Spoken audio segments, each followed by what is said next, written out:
El enigma de la casa sin sombra. Era una cálida tarde de otoño, cuando el inspector Alejandro Medina recibió una llamada que lo sumergiría en uno de los casos más desconcertantes de su carrera. Una pequeña ciudad, en las afueras de Madrid, San Javier del Monte, se había visto envuelta en rumores sobre una casa misteriosa que, según decían los lugareños, nunca proyectaba sombra, sin importar la hora del día o la luz del sol. Medina, un hombre racional, acostumbrado a lidiar con delitos comunes, nunca había prestado atención a supersticiones ni creencias sobrenaturales. Sin embargo, este caso tenía algo que despertó su curiosidad profesional. La casa en cuestión, una vieja mansión de estilo victoriano, había pertenecido a una familia adinerada que desapareció hace más de 30 años. Desde entonces, la propiedad había quedado abandonada, pero extraños fenómenos comenzaron a ocurrir en los últimos meses. Los vecinos hablaban de luces que brillaban dentro de la casa en plena noche, a pesar de que no había electricidad en el lugar. Otros aseguraban haber visto figuras misteriosas observando desde las ventanas o escuchado voces inquietantes que parecían surgir de las paredes. Lo más intrigante era el hecho de que la casa nunca proyectaba sombra, como si algo o alguien la protegiera de la luz solar. Alejandro decidió ir en persona para investigar lo que parecía ser una mera leyenda urbana. Pero al llegar a San Javier del Monte, fue recibido con una atmósfera de inquietud palpable.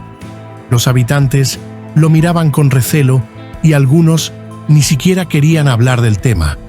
Finalmente, encontró a una mujer mayor, Marta, que accedió a contarle lo poco que sabía. «Esa casa», dijo con voz temblorosa, «no es normal. Cuando la familia Márquez vivía allí, todo parecía perfecto. Eran ricos, amables y generosos. Pero una noche desaparecieron. Nadie sabe qué ocurrió, solo que desde entonces la casa está maldita». Intrigado, Medina pidió más detalles, pero la mujer solo repetía historias vagas sobre fantasmas y maldiciones. Decidió que era momento de inspeccionar la casa por sí mismo. Al llegar a la mansión, Alejandro sintió una extraña opresión en el pecho. El aire parecía más denso alrededor del edificio, y efectivamente no había sombra alguna a su alrededor, a pesar de que el sol estaba en su punto más alto. Este fenómeno extraño lo desconcertó, pero no era suficiente para hacerlo retroceder. Entró por la puerta principal, que curiosamente no estaba cerrada. El interior de la casa estaba cubierto de polvo, pero nada más parecía fuera de lo común al principio. Subió las escaleras y comenzó a investigar las habitaciones, una por una, hasta que llegó a una biblioteca. Allí encontró algo que lo dejó sin palabras: un viejo diario que pertenecía al dueño de la casa, Alberto Márquez. Las primeras páginas hablaban de la vida cotidiana de la familia, pero conforme avanzaba en la lectura, el tono cambiaba. Alberto escribía sobre extrañas visitas nocturnas de un hombre vestido de negro que aparecía en su sueño, pero con el tiempo, esa figura comenzó a manifestarse también en su vida real. Decía que el hombre le ofrecía conocimiento y riquezas ilimitadas a cambio de un pacto, pero nunca revelaba cuál sería el precio. Medina sintió un escalofrío al leer esas palabras.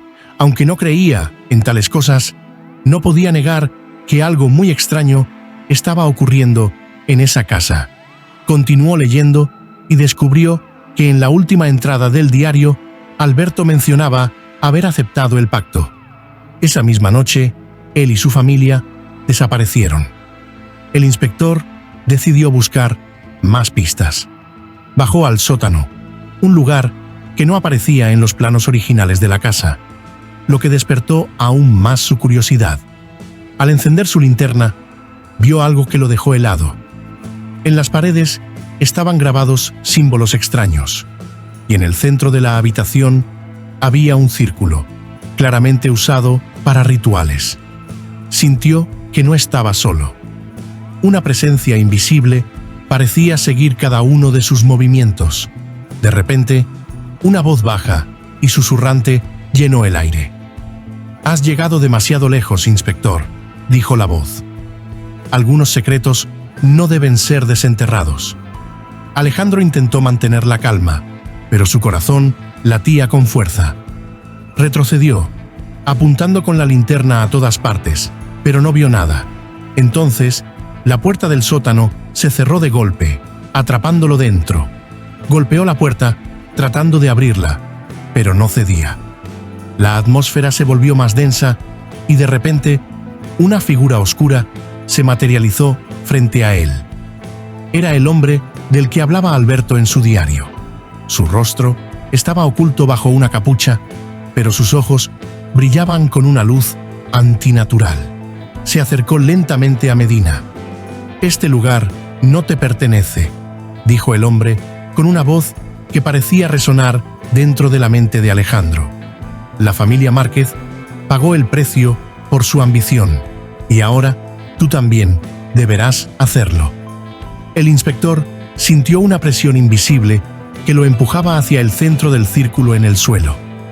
Por un momento, pensó que todo había terminado, pero entonces recordó el amuleto que Marta le había dado antes de entrar a la casa. «Esto te protegerá», le había dicho. Con un último esfuerzo, Alejandro sacó el amuleto de su bolsillo y lo levantó en dirección a la figura oscura. Inmediatamente, la presión cesó y la figura emitió un grito agudo antes de desvanecerse en el aire. La puerta del sótano se abrió de golpe, permitiéndole escapar. Salió de la casa corriendo, sintiendo cómo el aire pesado y opresivo lo soltaba lentamente. Afuera, el sol comenzaba a ponerse, y por primera vez vio cómo una sombra se proyectaba desde la casa. Cuando regresó a San Javier del Monte, Alejandro contó lo sucedido a las autoridades locales, quienes clausuraron la casa, prohibiendo la entrada. Marta le agradeció por haber liberado la mansión de su maldición, pero Medina sabía que no era el final. Había demasiados misterios sin resolver, y aunque había sobrevivido, el caso de la casa sin sombra aún lo perseguía en sus sueños.